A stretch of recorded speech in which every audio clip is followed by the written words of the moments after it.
Actually, as he was speaking that question, I was thinking, my next question will be beautiful to tie into that. So, and we agreed. Thank you. If only now I can remember what that was.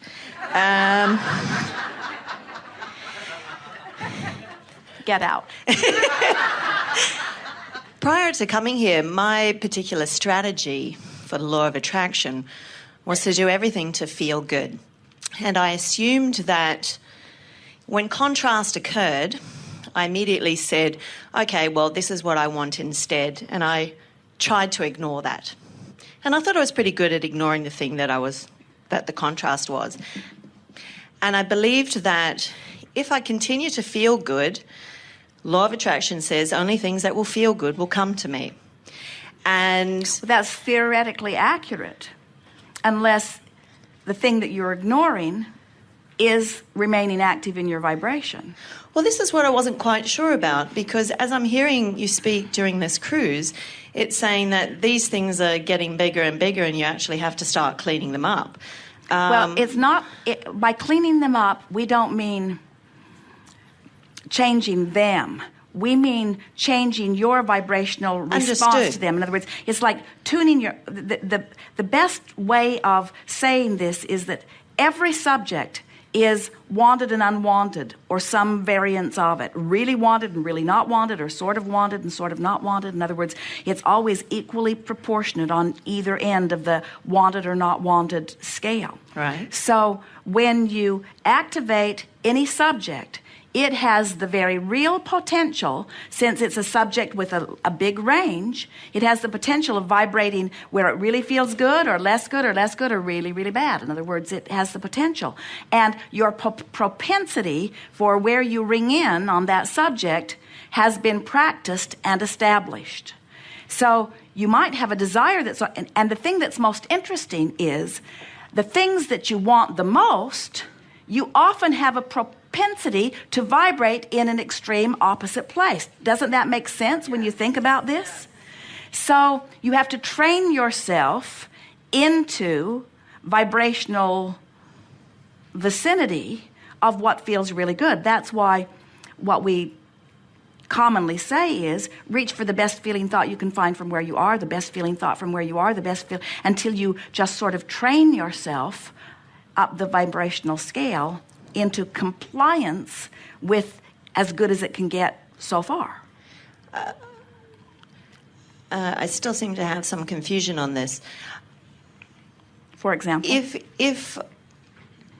if just thinking about the smoking thing, not that that's a big issue for me. Well, then choose something that is. Okay, I've been trying to manifest a partner. And what I decided to do, and remember you said there's two options. You can either try and clean up your vibration, which I was having trouble doing, or completely ignore it. So what I decided to do was ignore it and do nothing but rampages of appreciation every day. All right, non-stop. now let's think about that. So let's say that there's a subject, and when you focus upon it, it takes you right out of the vortex. Yes. Because you have a habit of thought that's most comfortable that doesn't match what you want. So you think about it and it takes you out, and you think about it and it takes you out, and you think about it and it takes you out. And after a while, you're just tired of being out of the vortex. And you say, hey, this subject's not worth being out of the vortex. Mm-hmm. So I think I'll think about things that are very easy for me to get into the vortex about. Mm-hmm. So you think about that, in you go, and you think about that, and in you go, and you think about that, and in you go. And you stay long enough that you really begin to enjoy the way life treats you from inside the vortex. Right. So now you're feeling pretty frisky, but remember, you've got an active desire. It didn't go away. That, in other words, you want a partner. That partner that you want is in the vortex too. So now you're feeling good, and now you turn your attention, again, law of attraction will bring you whatever you're ready for, and so law of attraction brings you the subject up close by smoke wafting into your experience or whatever it is. So law of attraction brings you the experience, and now you feel you're starting to lose your connection, and out you go. So now you're in a better place than you've ever been before, because you were in the vortex and touching that subject. So now use any subject you can to get back into the vortex, and now consider that from inside the vortex. It's exactly the same thing when we do the focus wheel. Well, that's how I was trying to do it. Because from what you said during this cruise, I've been doing focus wheels to get certain subjects taking me back into the vortex. However, I thought that if this subject, the universe knows that, let's say, when he does manifest, I'll feel good. So if I'm busy feeling good here, it'll organise the feeling good of him turning up. But really, you're kind of saying we have to clean all this stuff up the more we get into the vortex and feel good. But what we are saying is you clean this stuff up by being in here. That's because it's not, you're not going out with a hose and holding tank antiseptic. In other words, you're not going out there and cleaning that up. You are in here, in the vortex, stabilizing your active vibration. It's not about cleaning up. Let's use new words. Okay. It's about retuning your habitual vibration. But if I have, for example, I decided to do an experiment for 1 month. I would, for 1 month, stop thinking of anything that worried me. Any negative thoughts I'd immediately push away and say, look, it's only for 1 month, doesn't really matter. And all I did was appreciate and feel fabulous. I did that journaling, and I tell you, I felt magnificent bliss. Wonderful things did start coming to me continually, but to me, there were the little things like fabulous service, great food, wonderful people around me. But the big things like my $1 billion and my gorgeous, sexy man just did not turn up. And I thought, well, if I'm in the vortex feeling so good, and you say that when you're in the vortex, things happen like that, well, I don't understand. We also say that when you're in the vortex, the absence of things wanted does not occur to you. In other words, here's the misunderstanding that you have. And as we speak this here, it's going to help all of you a great deal. This vortex is an emotional state of beingness. It's not a place of havingness. In other words, it's an emotional state of beingness. It's your, in this moment, response to life. It's the merging of you and you. It's a vibrational state. It's an emotional state. It's not a place. It's not stuff. It's not relationships with others. It's the relationship with you. So it's a state of being. And we have to say to you that when you get chronically and consistently inside this emotional state, in this vibrational place where you are feeling so whole and so clear and so in alignment with who you are, there is no absence of wanted things. In other words, the reason you want that relationship is so you'll feel like this. And when you feel like this, the relationship becomes a non-issue. And that's the thing that sort of trips a lot of people up, is that they don't want the relationship to be a non-issue. And we say, yes, you do. You want the absence of the relationship to be a non-issue because you want to be able to achieve the emotional state of bliss regardless of the things that are going on around you. And when you chronically achieve that, then that's when the manifestations start sweeping into your experience. That's when your real life experience mimics or replicates your emotional experience. But when you clutter the two, when you confuse the two, when you think the vortex is the place where and we know, we have said those words. We say, get into the vortex where everything that you want is. But we want to clarify that by saying, get into the vortex where your emotional state of being is one of worthiness and confidence and completeness and certainty and stability and elation and passion.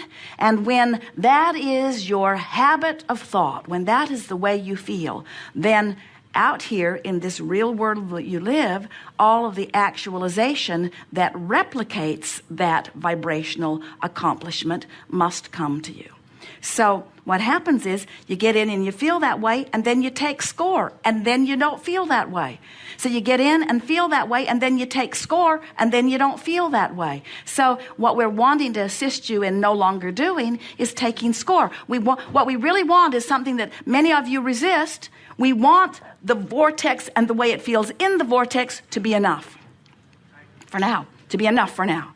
It feels this, it's this much to feel this good. It's sort of like someone living in a rental and lamenting the fact that they don't own it. And we say, but look, no one else is trying to get their groceries in the refrigerator. No one else is trying to park their car in the garage. No one else is trying to get in the backyard and mow the lawn. That might be a good thing. In other words, accept the essence of this, and then however you want it to really play out in your life will be. But as long as there is a feeling of lack that is chronically active, then you can't get to there from there. So does that mean if there's a feeling of lack at an unconscious level? Because I remember you said the unconscious levels don't play any part. Well, nothing unconscious ever gives you an emotional response. Right. If you feel... But if I'm not considering the subject at all, like I really did push it away and wasn't thinking about, at least I thought I was, I don't understand if I'm feeling so great, why wouldn't it just turn up? Because at the point that you said, why didn't it turn up, what are you doing? Yeah, but that was a month later. Well, because many times I've heard you say so to people that if you limit? thought of something, pretty much if you're in alignment, stuff occurs. Well, it depends on how you feel about it. You see, the subject that we're really talking about, and then we'll take a segment of refreshment. The subject that we're really talking about here is not what's going on over here in the vibrational reality. It's how, in conjunction with that, how often do I do that thing that I do that takes me out of it? In other words, taking score is for a while we said, we want you to want what you want and think about why you want it. Because when you think about why you want it, your vibration is usually less lackful. But when you start thinking about how it will come or when it will come or where it will come from, then you start doing that thing you do, which activates all of those vibrations that hold you apart from it, you see. So what you're saying is, so I found this place and I felt pretty blissful, but I did it with an ulterior motive. The reason I went to the vortex was But it also felt good, yes. The reason I went to the vortex was to accomplish this. And when I looked around and I hadn't yet accomplished it, it threw me out of the vortex. And we say, there's your answer. Don't look around for the evidence. Don't do the vortex work in order to get the ulterior motive of getting the manifestation. Do the vortex work because it feels natural to feel good. Do the vortex work because that's alignment with who you are. Do the vortex work because that completes the 3-stage process, and then the manifestation will come. But if you introduce and then the manifestation will come before you have achieved complete vibrational alignment with it, then it spits you out, and then it's a never-ending process. I'm in the vortex, I'm pretty happy, where's my stuff? I'm out. Then I put more stuff in. I'm in the vortex, I feel pretty good, where's my stuff? I'm out. I'm in the vortex, I feel pretty good, where's my stuff? I'm out. I'm in the vortex, I feel pretty good, where's my stuff? I'm out. And so then you just make a sort of lifetime of that. How you doing? Well, then that would be a really good thing to do a focus wheel on, I would think, and then that would stop me from doing that. Because I'm finding the focus wheel an amazing tool now that I understand it.